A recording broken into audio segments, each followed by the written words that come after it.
This is the Used Car Dealer Podcast.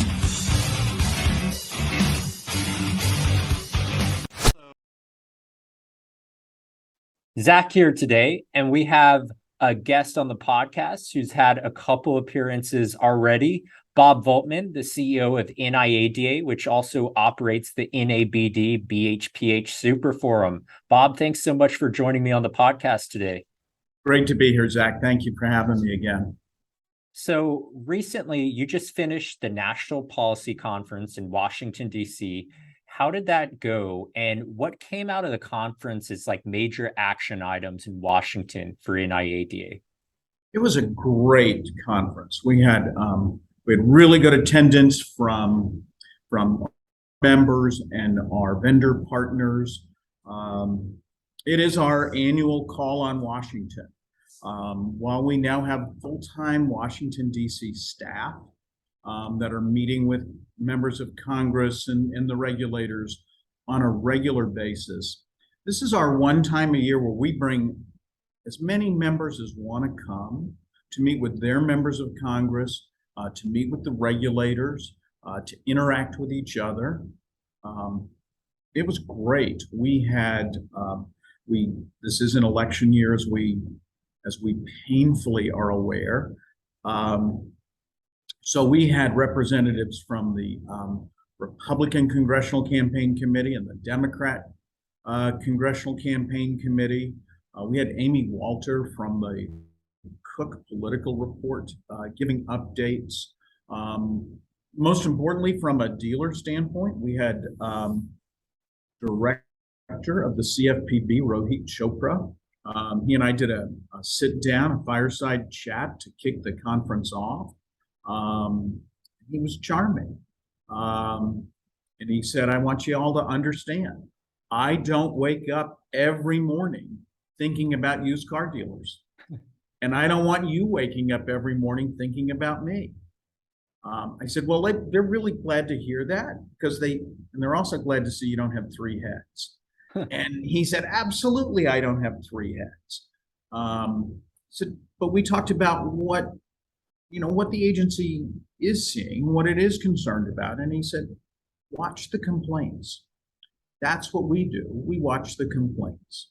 And so we're working with the staff to figure out how we can get a better handle on the complaints and the magnitude of them and the patterns within those.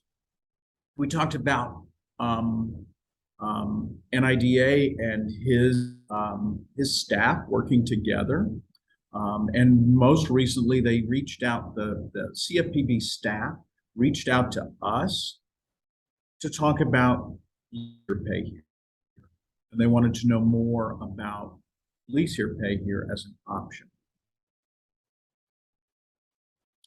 We talked a lot about the FTC and the rules there, the safeguard rules, and the new rules that they're contemplating. We just submitted comments on that they think are going to speed up the car buying process. And we know, quite frankly, they're going to make the car buying process hours longer with all the new paperwork. So we also met with many members of Congress, including people, the member of Congress who would be the committee chair overseeing the FTC. If the House flips and the Republicans take control. And we talked about that. We talked about there's a letter circulating to delay the rule implementation, to give everybody more time and to think through it. So it was a great meeting. Lots of Hill visits, lots of meetings like that, interaction between members. I can't imagine why people don't come to DC to be a part of this. And speaking of DC, you spend a lot of time there. What did you learn about what makes Washington move to get new policies in place for organizations like TIA or the NIADA? So I did. I spent 32 years in Washington, D.C. My wife and I came up. We were in the George H.W. Bush administration. And then I've worked in trade associations since then, implementing policy. The thing to understand about Washington and people who come to Washington, nobody comes here wanting to do the wrong thing, make it positive. Everybody comes here wanting to make a difference and make that a positive difference. Their positive difference, my positive difference may be different, but everybody wants to do the right thing. And so it's finding that common ground and talking to each other. And the other thing about Washington is it's a 365-day-a-year community. It's like I imagine Silicon Valley. It's a very small community, and everybody is tied together. That's how Washington is. You go to the same schools, you go to the same churches, you shop at the same grocery stores, live in the same neighborhoods, kids go to the same schools. So you're interacting constantly. And that interaction is what brings about policy. It's also about control. Who controls the House, who controls the Senate, who controls the White House. And this is an election year, and we get to do that. But from the lobbying standpoint, it's making connections, it's telling our story, having our members tell their story in a way that legislators and regulators understand. So my next question, what exactly is the NABD Super Forum, and why should buy here, pay here dealers attend this event? So it's all about buy here, pay here dealers. And right now, buy here, pay here dealers and lease here, pay here dealers it's both the best of times and the worst of times, to quote Mr. Dickens. It's the worst of times because the FTC safeguard rules are going into effect December the 9th. Come hell or high water at this point, they're going into effect. And I've talked to a lot of dealers, and they're like, oh yeah, but they won't catch me. The problem with the safeguard rules is it's not the agency catching you. It's that there'll be a data breach, and under your state's uniform commercial code, you'll be sued by a private attorney putting a class action together. So every dealer needs to begin this process and have something in place by December the 9th, or they're in big trouble. The Super Forum, we have 4 hours dedicated to just the safeguard rule and getting those mechanisms in place so that you can walk out of there with your plan pretty much done. We've also been promoting the Texas Independent Automobile Dealers Association, our Texas affiliate. They have training videos for both for employees and the qualified individual. This is important, and dealers have to deal with it. And it applies to all dealers. There's been some confusion over this 5,000 record level. Mm-hmm. They're just a couple of additional steps for those dealers with 5,000 records. And those are 5,000 individual records, not 5,000 sales. Big difference. It's a huge difference. It is 5,000 pieces of identifying information. So it gets very quickly, a dealer can get to that level. But every dealer has to comply. So that's what the Super Forum is all about. It's dealers helping dealers, it's NIADA helping dealers, and it's getting ready for this safeguard rule. And I love that. And any interesting observations specifically on the buy here, pay here market in 2022 from your lens at NIADA? Yeah, again, it's the best of times and the worst of times. whether the White House admits it or not, we're in a recession. Interest rates are going through the roof, and the Fed's not done. They're going to continue to raise interest rates. So we have a new car shortage because of chips. We now have higher interest rates. And for every time the Fed increases the rate, it takes 18 months for that to work completely through the economy. So just because the Fed raises rates doesn't mean your rent's going to go up this month. It's going to go up when you renew. Chickens may cost more right now because it costs more to grow chickens. But it's going to take a year and a half, 2 years for all of these rate increases to be absorbed into the economy. So what does that mean?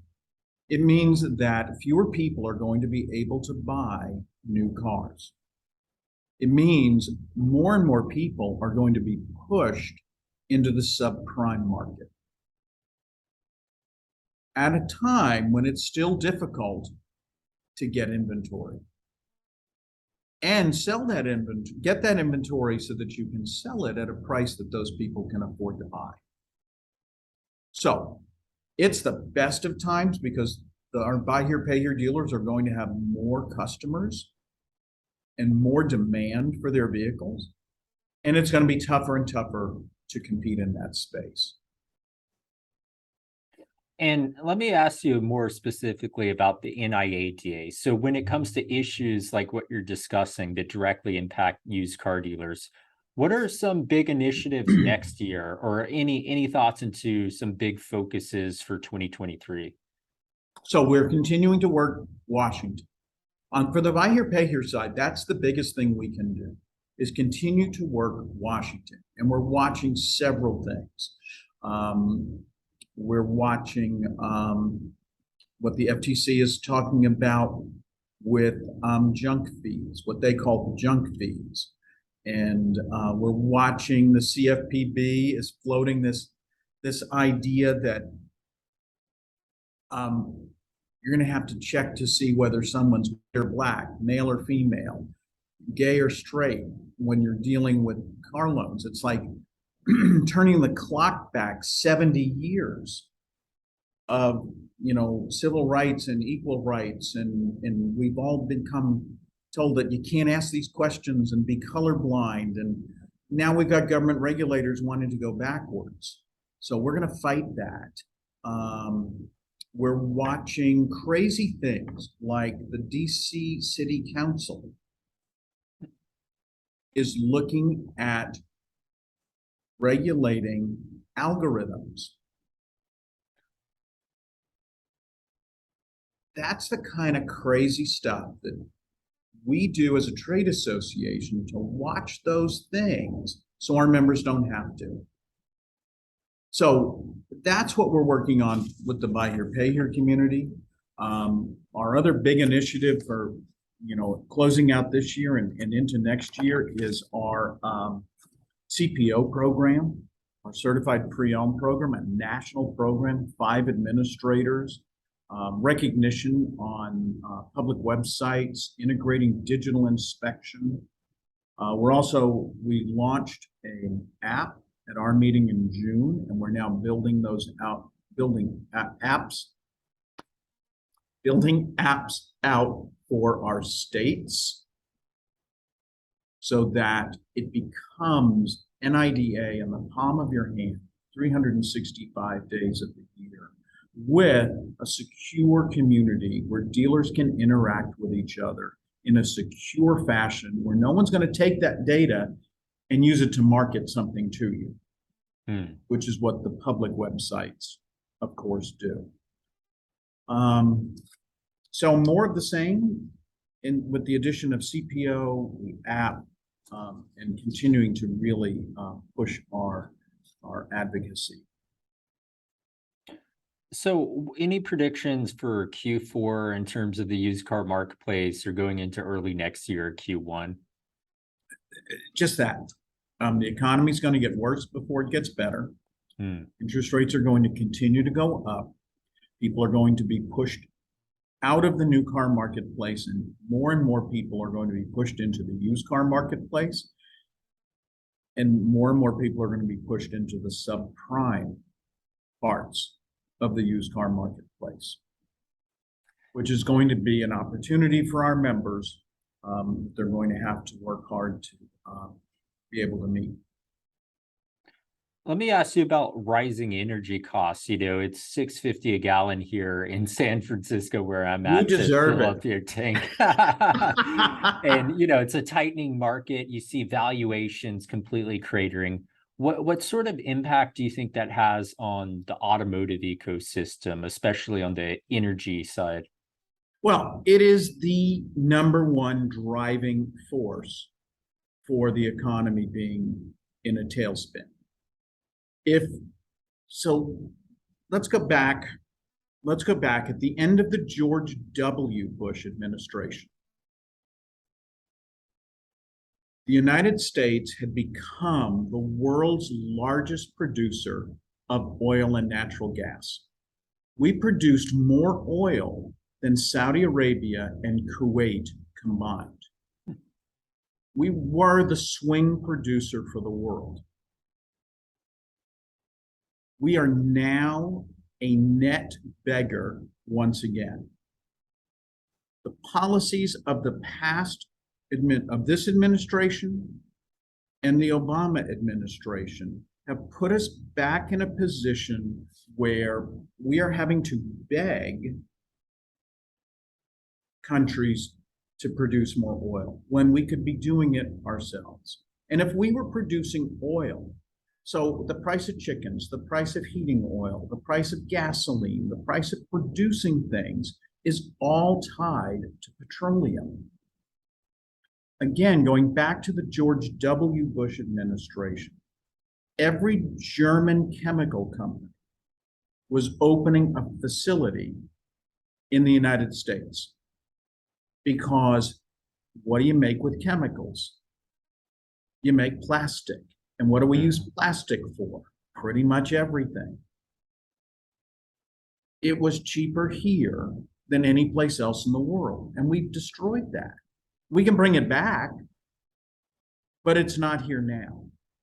And that's why costs are up. Now, the Fed wants to squeeze money out of the system, which it needed to do, because we pumped so much in to keep the economy going during the pandemic. But when you talk about the energy ecosystem, it's because we're not producing our own energy under this belief that somehow if we don't produce it, our air is going to be clean and someone else's air is going to be dirty. I don't think that's the way it works. And now we have New York and California both saying no more gasoline-powered vehicles after 2035. Well, it's real easy because neither governor is going to be governor in 2035 and have to deal with that. But they're not being honest today. What did Governor Newsom came out and said, 2035, no gasoline-powered vehicles will be allowed to be sold in California. And it was the very next day, he said, but don't charge your electric vehicles during the day because we don't have enough electricity. And we saw pictures, especially here in Texas, we saw pictures of Californians running Honda generators to charge their Tesla. We need to have an honest discussion. The government has its thumb on the scale and it's picked a winner and it's picked a loser. And I think it's done that for political reasons. And we've not had a national debate about that. Do people really want electric vehicles? What's the impact on the poor? When I lived in Washington, D.C., our workers did not live in Alexandria, Virginia. I mean, when you had a contractor come to the house, or when we did work on the house, they were coming from West Virginia, 100 miles away, 80 miles away. And they're not going to do that in an electric pickup that costs $100,000. So we need to have an adult conversation about this instead of just by fiat saying, we wave a magic wand and say we're going to stop selling gasoline powered vehicles. What it's going to do is right now, wealthy people can afford to drive electric vehicles. 40 years from now, wealthy people will drive gasoline powered vehicles. As the tides change and it becomes a more luxury item. Right. And so many of the people who push EVs, and I'm not against EVs in any way, but so many of the people who are pushing this then get in their private plane to go someplace, which is a huge energy user. So the ecosystem is going to change. The big auto producers want to produce electric vehicles. So that's going to happen. But when it comes to energy prices right now, we can fix that. Definitely. And in an interesting perspective, and it almost seems like EVs in your mind are becoming a fashion statement. Like, sure, I drive my Tesla and I charge it and I could go, 200 miles, but I'm taking my private jet out. So it's almost countering that in a sense. Right. And there was a story, I'm reminded of a story about the early days of EVs and the fact that all of their energy saving was calculated on only one person being in the vehicle. And the minute you put a second person in the vehicle, the weight changes and all the calculation goes away. Interesting. And I feel like throughout this podcast, you've shed a lot of light on Washington and areas used car dealers might not be as aware of. And I wanted to ask you lastly, anything you want to announce about the NIADA that's upcoming? Of course, the Buy Here, Pay Here Super Forum, but anything else you want to promote while on the podcast? Absolutely. So it's the Super Forum. What we're all about is helping dealers be better dealers through our 20 group program, through our advocacy, through our meetings, through our education. And so, we invite dealers who are not members to become members, to be part of the solution. And we invite our current members to continue to be more and more involved. Awesome. Well, Bob, it's been a pleasure having you on the podcast again, a reoccurring guest, Bob Voltmann, the CEO of the NIADA. Thank you so much. Thanks, Zach.